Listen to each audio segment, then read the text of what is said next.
এখন আমি কাঠের ব্যাট পেয়ে গেছি। তুমি প্লাস্টিকের ব্যাট, এখন তোমাকে দিয়ে আর খেলবো না। আমি কাঠের ব্যাট মালিক, বল এমন ভাবে মারবো রকেটের গতিতে যাবে, কিন্তু আমার গায়ে অনেক শক্তি আছে। না, তুমি আরাম করো। এখন আমি কাঠের ব্যাট দিয়ে খেলবো। যে কোনো ব্যাট নিয়ে খেলে নে খোকা, আমার বল তো সবাইকে আউট করে দিবে। খোকা কি হলো?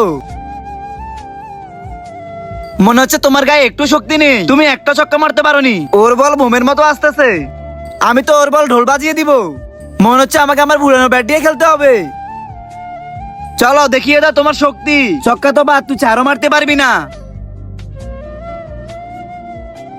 হারিয়ে আল্লাহকে ভালোবেসে কয়জন লাইক আর সাবস্ক্রাইব করে? আমি তো শতানকে হারিয়ে আল্লাহকে ভালোবেসে লাইক এবং সাবস্ক্রাইব দুটোই করে দিছি, এমনকি কমেন্টে আল্লাহ লিখে দিছি। আর তুমি যদি আল্লাহকে হারিয়ে শতানকে খুশি করতে চাও তাহলে তোমাকে কিছুই করতে হবে না। আর হ্যাঁ, যারা আল্লাহকে ভালোবাসে না তাহলে এই ভিডিও থেকে এখনই বের হয়ে যাও।